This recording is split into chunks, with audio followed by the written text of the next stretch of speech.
go ask stupid questions at a crypto event. So I'm currently at a crypto event and I don't know anything about crypto. So I think this is the best time to get educated.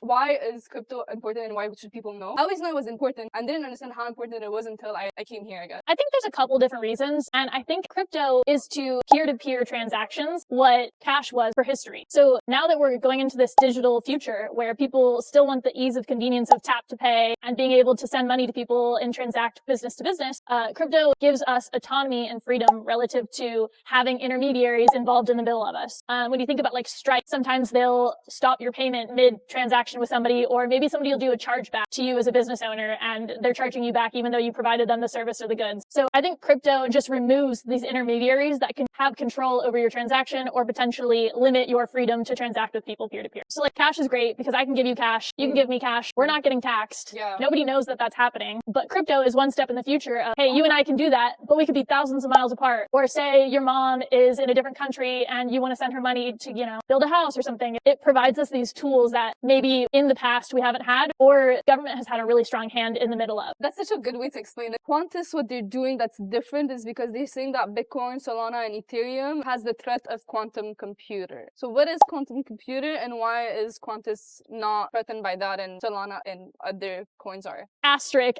not financial advice. No. Post-quantum cryptography is a type of cryptography that has been used by many industries, experimented with and documented. There is this form of cryptography, but all these other cryptocurrency projects, cryptos, don't use. This is for me at least too advanced. Too advanced? Okay. So what is, just to understand the speech, they talked about migration and everything. Bitcoin was invented for a specific reason, and now it is no longer feasible in the future to use that. So Bitcoin will persist. What will happen is everybody will need to agree to move to a new chain, and that means everybody who's a shareholder. Why do you have to move to a new chain? If cryptography is broken by quantum computers. What is cryptography? I think cryptography is just math. Everything that we use, like our phones, the way that they're programmed, cryptography is just like numbers that create something. The technical explanation for cryptography, I don't know. So cryptography is a type of math that helps create Bitcoin. Yes. And this is quantum computer can break that cryptography because it has the capability of breaking that math or solving that math. It uses a lot more energy and compute to attack that problem. And quantum computers are really good at basically targeting like this like 0, 1, like how cryptography is just numbers and it's very detailed of like I can just run through these codes. Like you think about a password like 8, 1, 2, 3, 4.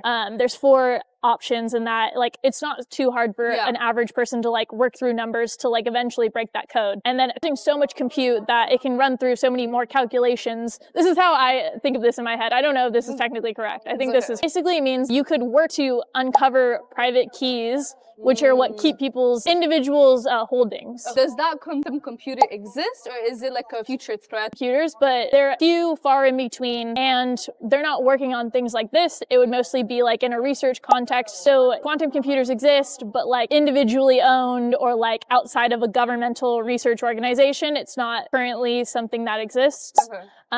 But when somebody outside of a government or even a government, we're not going to know that they have the quantum computer that they're using for this type of purpose. Okay. Because why would you give away that knowledge? If you're playing like a war game in your mind, why would I expose my secret intelligence when it's going to tell them to like speed up their defense mechanisms against it? There'll be signs, but never like saying. Nobody's going to be like, I've got the quantum computer. Yeah. Now, I know you don't like work for Qantas and everything, but like, did you understand a little bit how they like go about protecting themselves from the quantum computer? Yeah, so they use, I think there's like 3 types of cryptography. Their version that they use is using elliptical curves, and it basically makes it more defensible against quantum computers. Do you know why? This is like a very technical, down the weeds type of thing that I am not qualified to answer. No. But basically, there's different options, and some of them are more defensible against quantum computers versus traditional cryptography is more easily broken. Thank you so much. I appreciate I was fumbling through that. That was hard.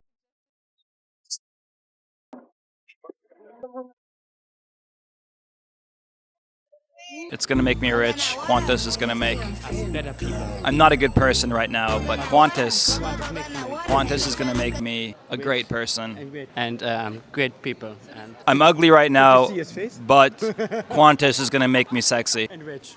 And rich. The title of this panel is the immediate risk, the immediate quantum risk? Is it immediate? Is that the right question? I don't think so. I think we already know the risk, and as what Joe said, it's coming, whether it's the next 3 years, 5 years, or 10 years.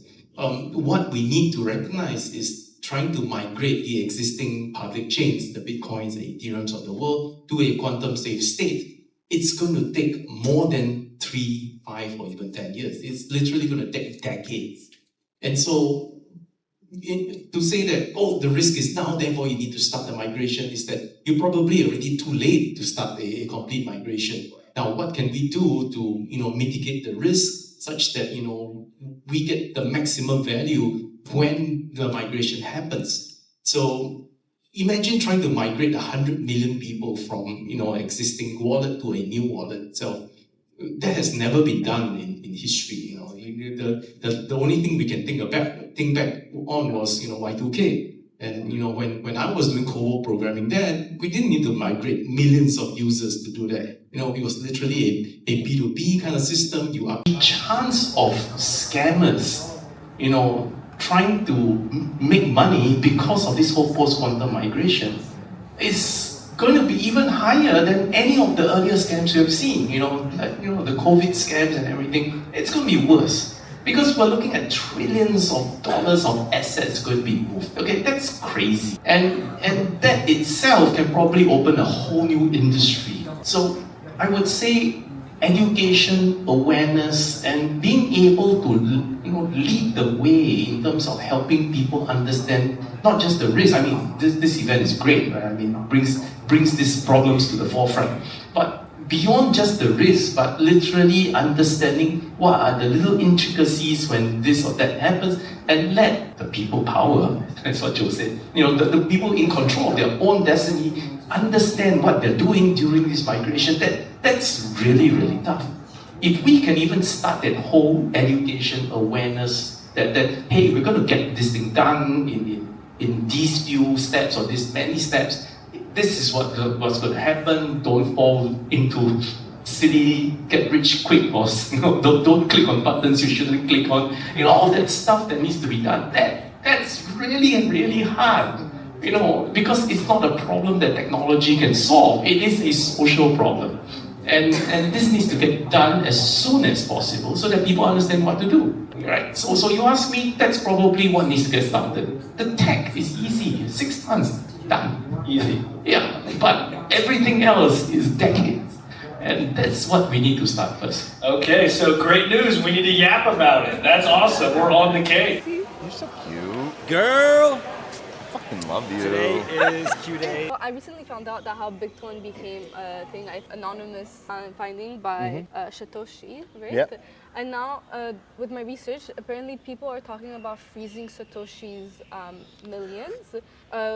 What do you think about it? And is it just an excuse for them to just not have access to that, or So there's two parts. So Bitcoin Core currently is a bunch of people that propose BIPs, Bitcoin improvement proposals to the core code, but it's one of those pieces that originally it was developed by one person that then basically made a perpetual motion machine that could work without him. And one of the coolest things that he did is removed himself from the equation and just let it be. And so this is one of those nature versus nurture. So how have we seen it evolve in that time?